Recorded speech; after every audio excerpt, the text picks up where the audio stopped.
Hi, hello, ನಮಸ್ತೆ, welcome to ಸ್ಪರ್ಧಾ ಭಾರತಿ. ಸ್ನೇಹಿತರೆ, ಇದು ಬೆಂಗಳೂರಿನ ಕಾಮಾಕ್ಷಿ ಪಾಳ್ಯದಲ್ಲಿರುವ ಸ್ಪರ್ಧಾತ್ಮಕ ಪರೀಕ್ಷಾ ಕೇಂದ್ರವಾಗಿರುವ ಸ್ಪರ್ಧಾ ಭಾರತೀಯ ಪ್ರಸ್ತುತಿ. ಸ್ನೇಹಿತರೆ, ನಿಮ್ಮ ಬಹುದಿನದ ಬೇಡಿಕೆಯಾದಂತಹ ಪ್ರಬಂಧದ ವಿಷಯವನ್ನು ಚರ್ಚಿಸುವಂತಹ ಅವಧಿ ಇದಾಗಿದೆ. ಪ್ರಬಂಧದ ವಿಷಯವನ್ನು ಚರ್ಚಿಸುವಂತಹ ಸೆಷನ್ ಇದಾಗಿದೆ. ಇಂದಿನ ಪ್ರಬಂಧದ ವಿಷಯ ಏನು ಅಂತಂದರೆ, ಆಡಳಿತ ಸುಧಾರಣೆ ಇಂದಿನ ಬಹುಮುಖ್ಯ ಬೇಡಿಕೆಯಾಗಿದೆ, ಚರ್ಚಿಸಿ.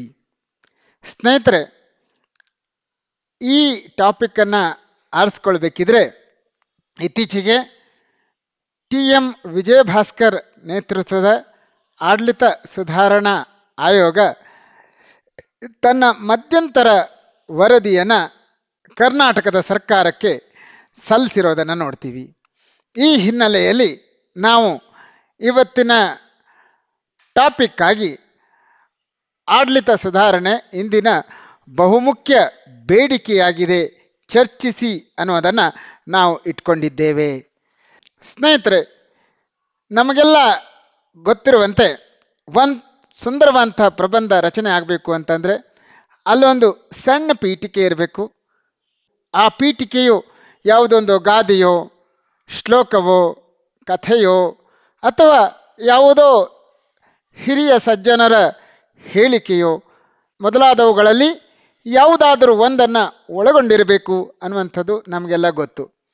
ಅದಾದ ನಂತರ ಬಾಡಿ ಪಾರ್ಟ್, ವಿಷಯ ವಸ್ತು, ಕೊಟ್ಟಿರುವಂತಹ ಪ್ರಬಂಧದ ಶೀರ್ಷಿಕೆಗೆ ತಕ್ಕುದಾದಂತಹ ವಿವರಣಾತ್ಮಕವಾದಂತಹ ವಿಷಯ ವಸ್ತುವಿನ ಮಂಡನೆ, ಹಾಗೆಯೇ ಆ ಎಲ್ಲ ಚರ್ಚೆಗಳ ವಾದ ವಿವಾದಗಳ ಎಲ್ಲವನ್ನು ನಾವು ಮಂಡಿಸಿ ಪ್ರಬಂಧವನ್ನು ಇನ್ನೇನು ಮುಗಿಸಬೇಕು ಅನ್ನುವಂಥ ಹಂತದಲ್ಲಿ ಕನ್ಕ್ಲೂಷನ್, ಅದು ಸಮಾರೋಪ. ಸಾಮಾನ್ಯವಾಗಿ ಈ ಸಮಾರೋಪ ಈ ಹಿಂದೆ ನಾವು ಬಾಡಿ ಪಾರ್ಟ್ನಲ್ಲಿ ನಕಾರಾತ್ಮಕ ಅಂಶಗಳನ್ನು ಚರ್ಚಿಸಿದರೂ ಕೂಡ ಕನ್ಕ್ಲೂಷನ್ನಲ್ಲಿ ಅಥವಾ ಸಮಾರೋಪದಲ್ಲಿ ಅತ್ಯಂತ ಸುಂದರವಾಗಿ ಹಾಗೂ ಪಾಸಿಟಿವ್ ಆಗಿ ಸಕಾರಾತ್ಮಕವಾಗಿ ಚರ್ಚೆಯನ್ನು ಇಡಬೇಕು ಅನ್ನುವಂಥದ್ದು ಈ ಹಿಂದೆ ನಾವು ತರಗತಿಯಲ್ಲಿ ಕಲ್ತಿದ್ದೇವೆ. ಬನ್ನಿ, ಇವತ್ತು ಆ ರೀತಿ ಒಂದು ಪ್ರಬಂಧವನ್ನು ನಾವೀಗ ಮಂಡಿಸುವಂತಹ ಹಾಗೂ ಅದರ ಚರ್ಚಿಸುವಂತಹ ಕಾರ್ಯವನ್ನು ಮಾಡೋಣ. ಸ್ನೇಹಿತರೆ, ಪ್ರಬಂಧದ ವಿಷಯ ವಸ್ತು ಮತ್ತು ಪ್ರಬಂಧಕ್ಕೆ ನಾವು ಈಗ ಪ್ರವೇಶ ಮಾಡೋಣ.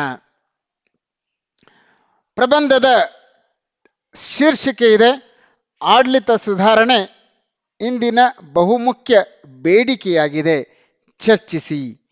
ಬಂಧುಗಳೇ, ಕೇಂದ್ರ ಸರ್ಕಾರ ₹1 ಬಿಡುಗಡೆ ಮಾಡಿದರೆ ದೇಶದ ಕೊಟ್ಟ ಕೊನೆಯ ತಲುಪಬೇಕಾದ ನಾಗರಿಕರಿಗೆ ತಲುಪುವುದು ಕೇವಲ 13 ಪೈಸೆ ಮಾತ್ರ. ಉಳಿದವುಗಳನ್ನು ಆಡಳಿತ ಯಂತ್ರವೇ ನುಂಗಿ ಹಾಕಿಬಿಡುತ್ತದೆ. ರಾಜೀವ್ ಗಾಂಧಿ, ಮಾಜಿ ಪ್ರಧಾನಿಗಳು. ಸ್ನೇಹಿತರೆ, ಈ ರೀತಿ ಒಂದು ಅರ್ಥವತ್ತಾದಂಥ ಹೇಳಿಕೆಯನ್ನು ಹೇಳೋದ್ರ ಮೂಲಕ ನಾವು ನಮ್ಮ ಪ್ರಬಂಧದ ಪೀಠಿಕೆಯನ್ನು ಮಂಡಿಸಬಹುದು. ಬನ್ನಿ, ಮುಂದೆ ವಿಷಯ ವಸ್ತುವಿಗೆ ಪ್ರವೇಶ ಮಾಡೋಣ. ರಾಜೀವ್ ಗಾಂಧಿಯವರು ಪ್ರಧಾನಿಗಳಾಗಿ ಅಧಿಕಾರ ಸ್ವೀಕರಿಸಿದ ಕೆಲವೇ ದಿನಗಳಲ್ಲಿ ಹೇಳಿದ ಮಾತಿದು. ಈ ಮಾತು ಇಂದಿಗೂ ನಿಜ. ದೇಶದಲ್ಲಿ ಬಡತನ ನಿವಾರಣೆಗೆ, ಮೂಲಭೂತ ಸೌಕರ್ಯಕ್ಕೆ, ಶಿಕ್ಷಣ ಸುಧಾರಣೆಗೆ, ಆರೋಗ್ಯ ಸುಧಾರಣೆಗೆ ಕೋಟ್ಯಾಂತರ ರೂಪಾಯಿ ಬಿಡುಗಡೆಯಾಗುತ್ತದೆ. ಆದರೆ ಕೊಟ್ಟ ಕೊನೆಯ ವ್ಯಕ್ತಿಗೆ ತಲುಪಬೇಕಾದದ್ದು ತಲುಪಿದ್ದೆಷ್ಟು ಅಂತ ಕೇಳಿದರೆ ಉತ್ತರ ಅಷ್ಟು ಸಕಾರಾತ್ಮಕವಾಗಿರೋದಿಲ್ಲ, ಬಹಳಷ್ಟು ನಕಾರಾತ್ಮಕ ಉತ್ತರವೇ ಬರುತ್ತದೆ. ಆಡಳಿತ ವೈಫಲ್ಯದ ಪರಿಣಾಮವೇ ಕರೋನಾ ಮಾರಕ ರೋಗದ ಕಾಲದಲ್ಲಿಯೂ ಆರೋಗ್ಯ ಮೂಲಭೂತ ಸೌಕರ್ಯಗಳಾದ ಆಕ್ಸಿಜನ್, ಆಂಬ್ಯುಲೆನ್ಸ್, ಔಷಧ ಉಪಚಾರ ಸಿಗದೆ ಚಾಮರಾಜನಗರದಂತಹ ಕೊಟ್ಟ ಕೊನೆಯ ಜಿಲ್ಲೆಗಳಲ್ಲಿ ನೂರಾರು ಸಾವಿರಾರು ಸಾವುಗಳಾದವು. ಟ್ರಾನ್ಸ್ಪರೆನ್ಸಿ ಇಂಟರ್ನ್ಯಾಷನಲ್ ಬಿಡುಗಡೆ ಮಾಡಿದ ಭ್ರಷ್ಟಾಚಾರ ಪರ್ಸೆಪ್ಷನ್ ಸೂಚ್ಯಂಕದಲ್ಲಿ ಭಾರತ 86ನೇ ಸ್ಥಾನದಲ್ಲಿದೆ. ಆಡಳಿತ ಸುಧಾರಣೆ ಎಂದರೆ ಸಿಬ್ಬಂದಿ ಮತ್ತು ಸೇವೆಗಳ ಸುಧಾರಣೆ, ಸರ್ಕಾರಿ ವ್ಯವಸ್ಥಾ ಸುಧಾರಣೆ, ಸಾಂಸ್ಥಿಕ ಸುಧಾರಣೆ, ಹಣಕಾಸು ಸೇವೆ ಹಾಗೂ ವ್ಯವಸ್ಥೆಯಲ್ಲಿ ಸುಧಾರಣೆ, ಪ್ರೊಸೀಜಿಯರ್ ಸುಧಾರಣೆಗಳು, ಪಾರದರ್ಶಕತೆಯನ್ನು ಅಳವಡಿಸಿಕೊಳ್ಳುವಲ್ಲಿ ಮಾಡಬೇಕಂತ ಸುಧಾರಣೆ, ಸರ್ಕಾರಿ ಯೋಜನೆಗಳು ಕೊಟ್ಟ ಕೊನೆಯ ವ್ಯಕ್ತಿಗೆ ತ್ವರಿತವಾಗಿ ತಲುಪಿಸಲು ಹಾಗೂ ಲಂಚಗುಳಿತನಕ್ಕೆ ಅವಕಾಶವಿಲ್ಲದ ರೀತಿಯಲ್ಲಿ ತಲುಪಿಸುವಲ್ಲಿ ಆಗಬೇಕಾದ ಸುಧಾರಣೆ, ಮೂಲಭೂತ ಸೌಕರ್ಯ ಹಾಗೂ ವ್ಯವಸ್ಥೆಗಳಾದ ರಸ್ತೆ, ವಿದ್ಯುತ್, ಶಾಲೆ, ಕಾಲೇಜು ಮೊದಲಾದ ಕಟ್ಟಡ ನಿರ್ಮಿತಿಗಳಲ್ಲಿ ಮತ್ತು ನಿರ್ಮಾಣದಲ್ಲಿ ಆಗಬೇಕಂತ ಆಡಳಿತ ಸುಧಾರಣೆಗಳು, ಕಾನೂನು ಮತ್ತು ಪೊಲೀಸ್ ಸುಧಾರಣೆಗಳು, ಇವಲ್ಲದೆ ಬಹುಮುಖ್ಯವಾಗಿ IAS ಸೇವೆಗಳಂತಹ ನಾಗರಿಕ ಸೇವಾ ಸಿವಿಲ್ ಸರ್ವಿಸ್ ಸುಧಾರಣೆ ಈ ಮೊದಲಾದವುಗಳನ್ನು ಒಳಗೊಂಡಿದೆ. ಈಗಾಗಲೇ ಕೇಂದ್ರ ಸರ್ಕಾರದ ಮಟ್ಟದಲ್ಲಿ ಮೊರಾರ್ಜಿ ದೇಸಾಯಿ, ವೀರಪ್ಪ ಮೊಯ್ಲಿ ಈ ಮೊದಲಾದ ಮಹನೀಯರ ನೇತೃತ್ವದಲ್ಲಿ ಆಡಳಿತ ಸುಧಾರಣಾ ಆಯೋಗಗಳು ರಚನೆಯಾಗಿದ್ದವು. ರಾಜ್ಯ ಮಟ್ಟದಲ್ಲಿ ಹಾರ್ನಹಳ್ಳಿ ರಾಮಸ್ವಾಮಿ ನೇತೃತ್ವದಲ್ಲಿ ಆಡಳಿತ ಸುಧಾರಣೆ ಆಯೋಗ ರಚನೆಯಾಗಿತ್ತು. ಪ್ರಸ್ತುತ TM ವಿಜಯ ಭಾಸ್ಕರ್ ಅವರ ನೇತೃತ್ವದಲ್ಲಿ ಆಡಳಿತ ಸುಧಾರಣೆ ಸಂಬಂಧಪಟ್ಟಂತಹ ಕಾರ್ಯ ಮುನ್ನಡೆಯುತ್ತಿದೆ. ರಾಷ್ಟ್ರ ಮಟ್ಟದಲ್ಲಿ ಅನೇಕ ಆಡಳಿತ ಸುಧಾರಣಾ ಕ್ರಮಗಳನ್ನು ಕೇಂದ್ರ ಸರ್ಕಾರ ತೆಗೆದುಕೊಂಡಿರೋದನ್ನು ನಾವು ನೋಡ್ತೀವಿ. ಉದಾಹರಣೆಗೆ ಮಾಹಿತಿ ಹಕ್ಕು ಕಾಯ್ದೆಯನ್ನು ಜಾರಿಗೆ ತರುವ ಮೂಲಕ ಆಡಳಿತದಲ್ಲಿ ಪಾರದರ್ಶಕತೆಗೆ ಅವಕಾಶವನ್ನು ಕಲ್ಪಿಸಲಾಗಿದೆ. ಭಾರತ ಸಂವಿಧಾನದ 91ನೇ ತಿದ್ದುಪಡಿಯನ್ನು ತರುವ ಮೂಲಕ ಕೇಂದ್ರ ಸಂಪುಟಕ್ಕೆ ಸೇರಿಸಿಕೊಳ್ಳುವ ಮಂತ್ರಿಗಳ ಸಂಖ್ಯೆಯನ್ನು ಲೋಕಸಭೆಯ ಒಟ್ಟು ಸ್ಥಾನಗಳ 15%ಕ್ಕೆ ಇಳಿಸಲಾಗಿದೆ.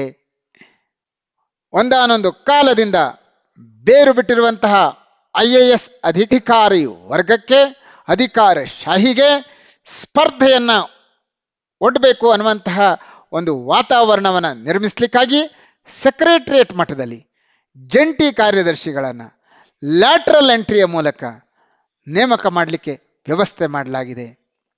ಈ ಲ್ಯಾಟ್ರಲ್ ಎಂಟ್ರಿಯ ಮೂಲಕ ನೇಮಕ ಮಾಡಿಕೊಳ್ಬೇಕಿದ್ರೆ ಈಗಾಗಲೇ ಸೇವೆಯಲ್ಲಿರುವಂತಹ IAS ಅಧಿಕಾರಿಗಳನ್ನೆಲ್ಲ ಸಾರ್ವಜನಿಕ ಜೀವನದಲ್ಲಿ, ಅದರಲ್ಲೂ ವಿಶೇಷವಾಗಿ ಖಾಸಗಿ ರಂಗದಲ್ಲಿ ವಿಶೇಷ ಸಾಧನೆಯನ್ನು ಮಾಡಿದಂತಹ ಕ್ವಾಲಿಫೈಡ್ ಪ್ರೊಫೆಷನಲ್ಸ್ ಅಂತ ಯಾರನ್ನು ಕರಿತೀವಿ ಅಂಥವರನ್ನು ಜಂಟಿ ಕಾರ್ಯದರ್ಶಿಗಳ ಹುದ್ದೆಗೆ ನೇರವಾಗಿ UPSCಯ ಮೂಲಕ ನೇಮಕ ಮಾಡಿಕೊಳ್ಳುವಂತಹ ವ್ಯವಸ್ಥೆಯನ್ನು ಈಗ ಜಾರಿಗೆ ತಂದು ಜಡ್ಡು ಹಿಡಿದು ಕುಳಿತಿರುವಂತಹ ನಾಗರಿಕ ಸೇವಾ ಅಧಿಕಾರಿ ವರ್ಗಕ್ಕೆ ಸ್ಪರ್ಧೆಯನ್ನು ಒಡ್ಡುವಂತಹ ಕೆಲಸವನ್ನು ಕೇಂದ್ರ ಸರ್ಕಾರ ಈಗಾಗಲೇ ಮಾಡ್ತಾ ಇದೆ. ತೆರಿಗೆ ವ್ಯವಸ್ಥೆಯಲ್ಲಿ ಅದರಲ್ಲೂ ವ್ಯಾಪಾರಿ ಮತ್ತು ವ್ಯವಹಾರಸ್ಥ ಕಮ್ಯುನಿಟಿಗೆ ತೊಂದರೆಯನ್ನು ಕೊಡ್ತಾ ಇರುವಂತಹ, ಕಿರುಕುಳವನ್ನು ಕೊಡ್ತಾ ಇರುವಂತಹ ವ್ಯವಸ್ಥೆಯನ್ನು ತೆಗೆದುಹಾಕಿ ಅಲ್ಲಿ ಪಾರದರ್ಶಕತೆಯನ್ನು ತುಂಬಿರುವಂತಹ ಗೂಡ್ಸ್ ಆ್ಯಂಡ್ ಸರ್ವಿಸಸ್ GST ವ್ಯವಸ್ಥೆಯನ್ನು ಜಾರಿಗೆ ತಂದಿರೋದನ್ನು ನಾವು ನೋಡ್ತೀವಿ. ಹೀಗೆ ಅನೇಕ ಕ್ರಮಗಳನ್ನು ಕೇಂದ್ರ ಸರ್ಕಾರದ ಮಟ್ಟದಲ್ಲಿ, ಭಾರತ ಸರ್ಕಾರದ ಮಟ್ಟದಲ್ಲಿ ಜಾರಿಯಾಗಿ ಆಡಳಿತದಲ್ಲಿ ಬದಲಾವಣೆ ತರುವಂತಹ, ಆಡಳಿತದಲ್ಲಿ ಸುಧಾರಣೆಯನ್ನು ತರುವಂತಹ, ಆ ಮೂಲಕ ಆಡಳಿತವನ್ನು ಜನಸಾಮಾನ್ಯರ ಹತ್ತಿರಕ್ಕೆ ಕೊಂಡೊಯ್ಯುವಂತಹ ಪ್ರಯತ್ನಗಳು ನಡೆದಿರೋದು ಸತ್ಯ. ನಮ್ಮ ರಾಜ್ಯದಲ್ಲೂ ಅದಕ್ಕೇನು ಕಡಿಮೆ ಇಲ್ಲ. ಈಗಾಗಲೇ ನಿಕಟಪೂರ್ವ ಕಾರ್ಯದರ್ಶಿಗಳಂತಹ TM ವಿಜಯ ಭಾಸ್ಕರ್ ಅವರ ನೇತೃತ್ವದಲ್ಲಿ ಆಡಳಿತ ಸುಧಾರಣಾ ಆಯೋಗ ತನ್ನ ಕೆಲಸವನ್ನು ಮಾಡ್ತಾ ಇದೆ. ರಾಜ್ಯ ಸರ್ಕಾರಕ್ಕೆ ಈಗಾಗಲೇ ಅದು ತನ್ನ ಮಧ್ಯಂತರ ವರದಿಯನ್ನು ಸಲ್ಲಿಸಿದೆ. ಆ ಮಧ್ಯಂತರ ವರದಿಯು ಜನಸಾಮಾನ್ಯರಿಗೆ ಅತ್ಯಂತ ಹತ್ತಿರವಾಗಿರುವಂತಹ ಕಂದಾಯ ಇಲಾಖೆ, ಆಹಾರ ಇಲಾಖೆ ಹಾಗೂ ಸಾರಿಗೆ ಇಲಾಖೆಗೆ ಸಂಬಂಧಪಟ್ಟಂತಹ ಬಹುಮೂಲ್ಯ ಶಿಫಾರಸುಗಳನ್ನು ಅದು ಸರ್ಕಾರಕ್ಕೆ ಕೊಟ್ಟಿದೆ. ಇದರ ಮೂಲಕ ಸರ್ಕಾರವನ್ನು ಜನರನ್ನು ಸರ್ಕಾರದ ಹತ್ತಿರಕ್ಕೆ ತರುವಂತಹ ಪ್ರಯತ್ನಕ್ಕೆ ಅದು ಮುಂದಾಗಿದೆ. ಕಂದಾಯ ಇಲಾಖೆಗೆ ಸಂಬಂಧಪಟ್ಟಂತೆ ಮಾಡಿರುವಂಥ ಶಿಫಾರಸುಗಳು ಇವು. ಸಕಾಲ ಅರ್ಜಿಗಳಲ್ಲಿ 81% ಅರ್ಜಿಗಳು ಆನ್ಲೈನ್ ಮೂಲಕ ಸಲ್ಲಿಕೆ ಆಗ್ತಾ ಇದೆ. ಎಲ್ಲ ಇಲಾಖೆಗಳಲ್ಲಿ ಸಕಾಲ ಮತ್ತು ಸಕಾಲೇತರ ಅನೇಕ ಸೇವೆಗಳಿದ್ದಾವೆ. ಅದರಲ್ಲಿ 800 ಸೇವೆಗಳಿಗೆ ಸೇವಾ ಸಿಂಧು ಏಕಮಾತ್ರ ವೇದಿಕೆ ಆಗಬೇಕು ಅಂತ ಶಿಫಾರಸನ್ನು ಮಾಡಿದೆ. ಮುಂದಿನ ಶಿಫಾರಸು ಅಟಲ್ಜಿ ಜನಸ್ನೇಹಿ ಕೇಂದ್ರ, ಭೂಮಿ, ಸಾಮಾಜಿಕ ಭದ್ರತಾ ಪಿಂಚಣಿ, ಭೂಮಾಪನ ಮತ್ತು ಭೂ ದಾಖಲೆಗಳು ಮೊದಲಾದ ಸೇವಾ ಪೋರ್ಟಲ್ಗಳಲ್ಲಿ debit card, credit card, net banking, online wallet ವ್ಯವಸ್ಥೆಯನ್ನು ಬಳಸಿಕೊಂಡು ಅರ್ಜಿ ಶುಲ್ಕವನ್ನು ಸಂಗ್ರಹಿಸಲಿಕ್ಕೆ UPI QR ಕೋಡ್ಗಳ ಪಾವತಿ ವಿಧಾನವನ್ನು ಹೊಂದಿರಬೇಕು ಅನ್ನುವಂತಹ ಶಿಫಾರಸನ್ನು ಆಡಳಿತ ಸುಧಾರಣಾ ಆಯೋಗ ಮಾಡಿದ್ದನ್ನು ನಾವು ನೋಡ್ತೇವೆ. ಸುಮಾರು 15 ಸೇವೆಗಳನ್ನು ಅಟಲ್ಜಿ ಜನಸ್ನೇಹಿ ಕೇಂದ್ರಗಳ ಮೂಲಕ ಆಟೋ ಜನರೇಟ್ ಮಾಡಲಿಕ್ಕೆ ಅವಕಾಶವಿದೆ. ಅದನ್ನು ಮಾಡಿ ಅಂತ ಈ ಆಡಳಿತ ಸುಧಾರಣಾ ಆಯೋಗ ಸರ್ಕಾರಕ್ಕೆ ಶಿಫಾರಸನ್ನು ಮಾಡಿದೆ. ಭೂಸ್ವಾಧೀನ ನಿರ್ವಹಣಾ ಸಾಫ್ಟ್ವೇರ್ ತ್ವರಿತವಾಗಿ ಅಭಿವೃದ್ಧಿಪಡಿಸಬೇಕು. ಅದನ್ನು KIADB, BDA, NHAI ಸೇರಿದಂತೆ ವಿವಿಧ ಭೂಸ್ವಾಧೀನ ಮಾಡಿಕೊಳ್ಳುವ ಸಂಸ್ಥೆಗಳಿಗೆ ನೀಡಬೇಕು ಹಾಗೂ ಅದನ್ನು ಬಳಸಲಿಕ್ಕೆ ಕಡ್ಡಾಯಗೊಳಿಸಬೇಕು ಅನ್ನುವಂಥ ಶಿಫಾರಸನ್ನು ಈ ಆಯೋಗ ನೀಡಿರೋದನ್ನು ನೋಡ್ತೀವಿ. ಅಟಲ್ಜಿ ಜನಸ್ನೇಹಿ ಕೇಂದ್ರ, ತಹಸೀಲ್ದಾರ್ ಕಚೇರಿ, ಸಬ್ ರಿಜಿಸ್ಟ್ರಾರ್ ಕಚೇರಿ ಈ ಮೊದಲಾದವುಗಳನ್ನು ಆಫೀಸ್ ಆಗಿ ಕಡ್ಡಾಯಗೊಳಿಸಬೇಕು ಅನ್ನುವಂಥ ಇನ್ನೊಂದು ಶಿಫಾರಸನ್ನು ಆಡಳಿತ ಸುಧಾರಣಾ ಆಯೋಗ ಮಾಡಿರೋದನ್ನು ನೋಡ್ತೀವಿ. ನಮ್ಮ ರಾಜ್ಯದಲ್ಲಿ 4 ಪ್ರಾದೇಶಿಕ ಆಯುಕ್ತರ ಕಚೇರಿಗಳನ್ನು ನೋಡ್ತೀವಿ. ಆ 4 ರದ್ದುಪಡಿಸಿ ರಾಜ್ಯ ಮಟ್ಟದಲ್ಲಿ ಕಂದಾಯ ಆಯುಕ್ತಾಲಯವನ್ನು ಸ್ಥಾಪಿಸಬೇಕು ಎನ್ನುವಂತಹ ಬಹುಮುಖ್ಯ ಶಿಫಾರಸನ್ನು ಆಡಳಿತ ಸುಧಾರಣಾ ಆಯೋಗ ಕಂದಾಯ ಇಲಾಖೆಗೆ ಸಂಬಂಧಪಟ್ಟಂತೆ ರಾಜ್ಯ ಸರ್ಕಾರಕ್ಕೆ ನೀಡಿರೋದನ್ನು ನಾವು ನೋಡ್ತೀವಿ. ಆಹಾರ ಇಲಾಖೆಗೆ ಸಂಬಂಧಪಟ್ಟಂತೆ ಆಡಳಿತ ಸುಧಾರಣಾ ಆಯೋಗ ಯಾವೆಲ್ಲ ಶಿಫಾರಸನ್ನು ನೀಡಿದೆ ಅನ್ನೋದನ್ನು ನೋಡೋಣ.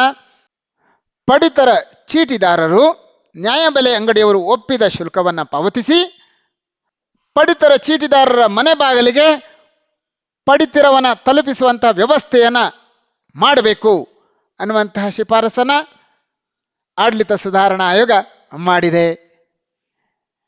ಜನನ ಮರಣ ನೋಂದಣಿ ಪ್ರಕ್ರಿಯೆಯನ್ನು ಪಡಿತರ ಚೀಟಿ ಡೇಟಾಬೇಸ್ನೊಂದಿಗೆ ಸಂಯೋಜಿಸಬೇಕು. ಮರಣ ನೋಂದಣಿಯ ನಂತರ ಪಡಿತರ ಚೀಟಿಯಲ್ಲಿ ಕುಟುಂಬ ಸದಸ್ಯರ ಪಟ್ಟಿ ಸ್ವಯಂಚಾಲಿತವಾಗಿ ನವೀಕರಿಸುವಂತಾಗಬೇಕು ಎನ್ನುವಂತಹ ಶಿಫಾರಸುಗಳನ್ನು ಆಡಳಿತ ಸುಧಾರಣಾ ಆಯೋಗಕ್ಕೆ ಸಂಬಂಧಪಟ್ಟಂತೆ ಮಾಡಿರೋದನ್ನು ನಾವು ನೋಡ್ತೀವಿ.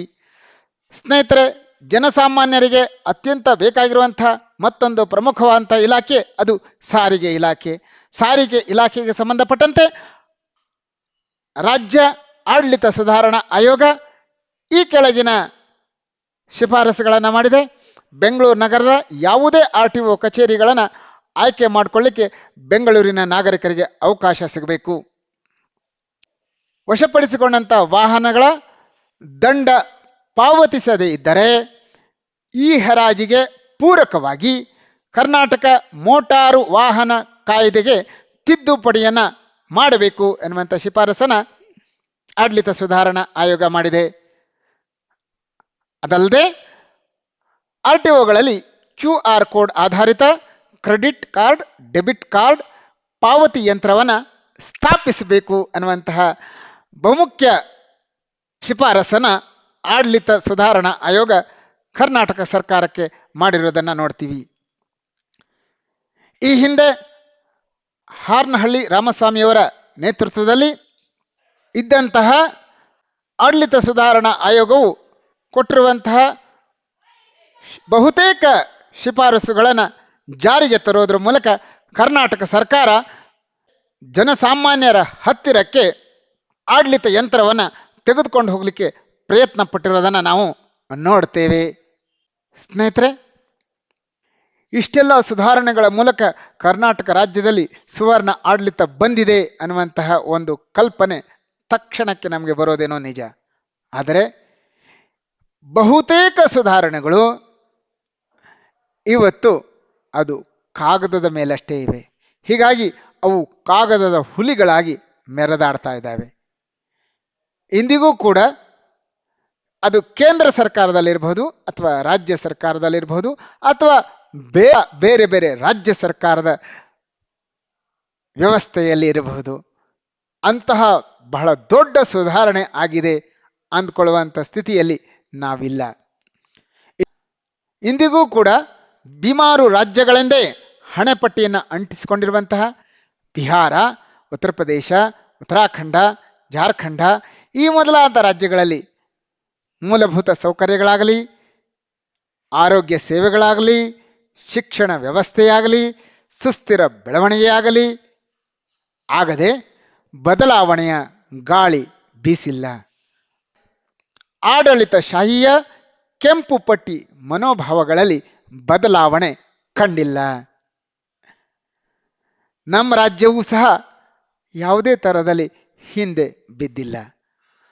ನಮ್ಮ ಕರ್ನಾಟಕ ರಾಜ್ಯ ಸರ್ಕಾರ ರೂಪಿಸುವ ಬಹುತೇಕ ಯೋಜನೆಗಳು ಬೆಂಗಳೂರು ಮತ್ತು ಅದರ ಸುತ್ತಮುತ್ತಲಿನ ಜಿಲ್ಲೆಗಳಲ್ಲಿಯೇ ಸುತ್ತಾಡುತ್ತವೆಯೇ ಹೊರತು ಕಲ್ಯಾಣ ಕರ್ನಾಟಕಕ್ಕಾಗಲಿ ಕರಾವಳಿ ಕರ್ನಾಟಕಕ್ಕಾಗಲಿ ತಲುಪಿದೆಯೇ ಎನ್ನುವಂತಹ ಪ್ರಶ್ನೆಯನ್ನು ಕೇಳಿದರೆ ಧೈರ್ಯದಿಂದ ಉತ್ತರಿಸಲು ಸಾಧ್ಯವಾಗದ ಸ್ಥಿತಿಯಲ್ಲಿದೆ ನಮ್ಮ ಅಧಿಕಾರಸ್ಥರು.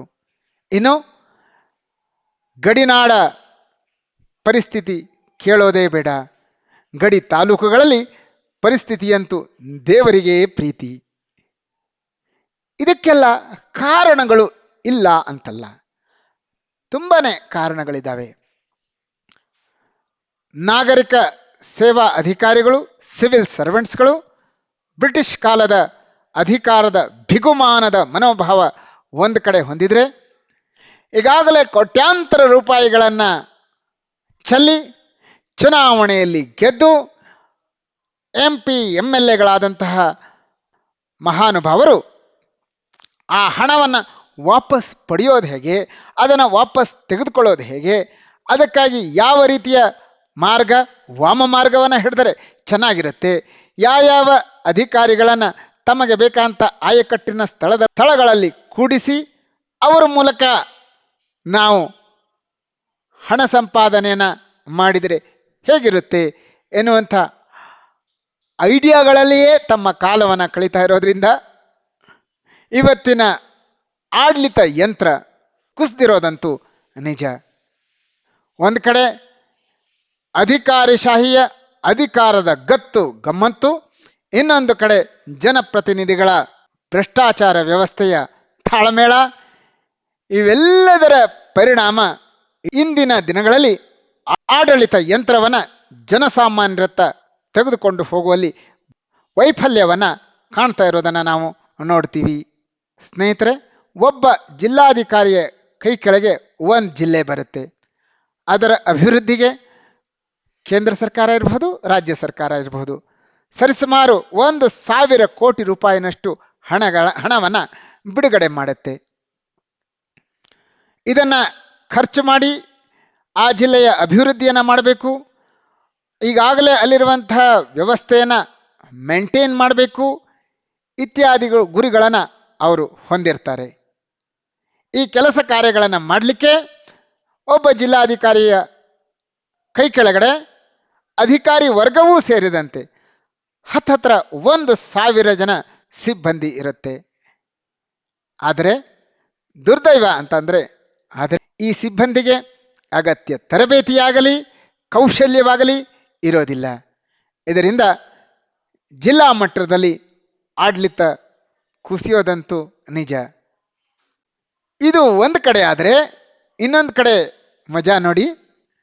ಲಕ್ಷಾಂತರ ರೂಪಾಯಿಗಳ ಸಂಬಳವನ್ನು ಕೊಡೋದ್ರ ಮೂಲಕ ಬಹಳ ದೊಡ್ಡ ಇಂಜಿನಿಯರಿಂಗ್ ಪದವಿ ಪಡೆದಿರುವಂತಹ ದೊಡ್ಡ ವೃಂದವೇ PWD ಇರಬಹುದು, ಜಲಸಂಪನ್ಮೂಲ ಇಲಾಖೆ ಇರಬಹುದು, ನಗರಾಭಿವೃದ್ಧಿ ಇಲಾಖೆ ಇರಬಹುದು, ಹೀಗೆ ಅನೇಕ ಕಡೆಗಳಲ್ಲಿ ಕೆಲಸ ಮಾಡ್ತಾ ಇದೆ ನಿಜ. ಆದರೆ ನಿಜವಾಗಿಯೂ ಕೂಡ ಕಾಮಗಾರಿಯನ್ನು ಮಾಡಬೇಕಂತ ಇಂಜಿನಿಯರ್ಗಳು ತಮ್ಮ ಜವಾಬ್ದಾರಿಯನ್ನು ಒಬ್ಬ ಖಾಸಗಿ ಗುತ್ತಿಗೆದಾರನ ಕೈಯಲ್ಲಿಟ್ಟು ನುಣುಚಿಕೊಳ್ಳುವಂತಹ ವ್ಯವಸ್ಥೆ ನಮ್ಮ ಸರ್ಕಾರ ಅಧಿಕೃತವಾಗಿ ಮಾಡಿಟ್ಟಿದೆ.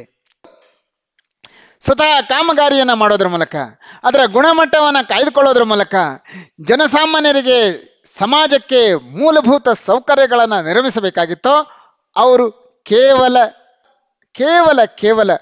ಫೈಲ್ಗಳ ಚಲನೆಯ ಮೂವ್ಮೆಂಟ್ ಮಾಡುವಂತಹ ಕೆಲಸಗಳಲ್ಲಿ ತೊಡಗಿಸ್ಕೊಂಡಿರೋದ್ರಿಂದ ಖಾಸಗಿ ಗುತ್ತಿಗೆದಾರರು ಕಮಿಷನ್ ಆಸೆಗೆ ಕೆಲಸ ಕಾರ್ಯಗಳನ್ನು ಮಾಡ್ತಾ ಇರೋದ್ರಿಂದ ಕಳಪೆ ಕಾಮಗಾರಿಕೆ ಪತ್ರಿಕೆಗಳಲ್ಲಿ ವರದಿಯಾಗ್ತಾ ಇದೆ. ಹೀಗಾದರೆ ನಮ್ಮ ದೇಶದ ಅಥವಾ ನಮ್ಮ ರಾಜ್ಯದ ನಿಜವಾದಂತಹ ಸುಧಾರಣೆ ಆದೀತಾ? ಅದರ ಮೂಲಕ ಆಡಳಿತದ ಸುಧಾರಣೆ ಆದೀತಾ ಎನ್ನುವಂಥ ಪ್ರಶ್ನೆ ಸಹಜವಾಗಿಯೇ ಮೂಡುತ್ತದೆ. ಈ ಎಲ್ಲ ಹಿನ್ನೆಲೆಯಲ್ಲಿ ಆಡಳಿತ ಸುಧಾರಣೆ ಇಂದಿನ ಬಹುಮುಖ್ಯ ಬೇಡಿಕೆಯಾಗಿದೆ. ಒಟ್ಟಿನಲ್ಲಿ ಇವತ್ತು ಆಡಳಿತ ಸುಧಾರಣೆಗೆ ನಮ್ಮ ಸರ್ಕಾರಿ ವ್ಯವಸ್ಥೆ ಮನಸ್ಸು ಮಾಡಿ ಕಾರ್ಯೋನ್ಮುಖ ಆಗಿರುವಂಥದ್ದು ಒಂದು ಸಣ್ಣ ಆಸೆಯನ್ನು ಚಿಗುರೊಡೆಯುವಂತೆ ಮಾಡಿರುವಂಥದ್ದು ಸುಳ್ಳಲ್ಲ.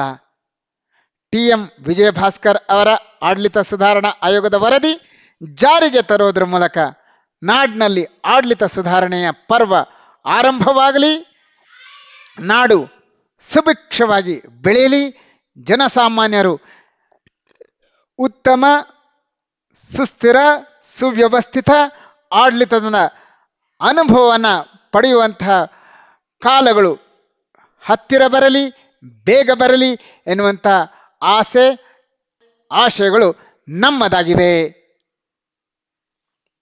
ಸ್ನೇಹಿತರೆ, ಈ ರೀತಿ ಒಂದು ಪ್ರಬಂಧವನ್ನು ತಾವು ಮಂಡಿಸಬಹುದಾಗಿದೆ. ನಾವು ಆರಂಭದಲ್ಲಿ ಪೀಠಿಕೆಯ ಬಗ್ಗೆ ಹೇಳಿದ್ವಿ. ಆ ಪೀಠಿಕೆಯನ್ನು ಒಂದು ಹೇಳಿಕೆ ಮೂಲಕ ಆರಂಭ ಮಾಡಿದ್ವಿ. ಆರಂಭದಲ್ಲಿ ಪೀಠಿಕೆಯಲ್ಲಿ ಒಂದು ಹೇಳಿಕೆಯಿಂದ ಆರಂಭ ಮಾಡಿದ್ವಿ. ಹಾಗೆಯೇ ಆ ಹೇಳಿಕೆಯನ್ನೇ ಗಮನದಲ್ಲಿಟ್ಕೊಂಡು ಅದನ್ನೇ ಮುಂದುವರಿಸಿ ವಿಷಯ ವಸ್ತುವಿಗೆ ಪ್ರವೇಶ ಮಾಡಿದ್ವಿ.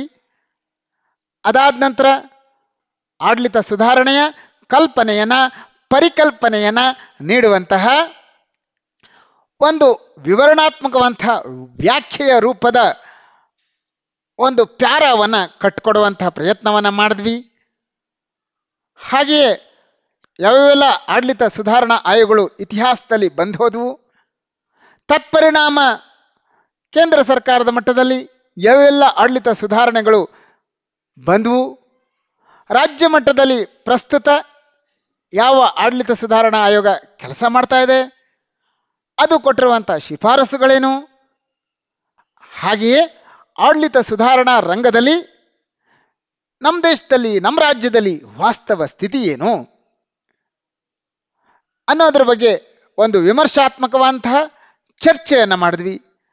ಕೊನೆಯಲ್ಲಿ ವಿವಿಧ ಇಲಾಖೆಗಳಲ್ಲಿ ಇಂಜಿನಿಯರುಗಳ ಕೆಲಸ ಕಾರ್ಯ ಏನಾಗಬೇಕಿತ್ತು, ಏನಾಗ್ತಾ ಇದೆ ಎನ್ನುವಂಥ ಒಂದು ಚಿಂತನೆಗೆ ಹಚ್ಚುವಂತಹ ಒಂದು ಪ್ಯಾರವನ್ನು ಅಲ್ಲಿ ಜೋಡಿಸಿದ್ವಿ.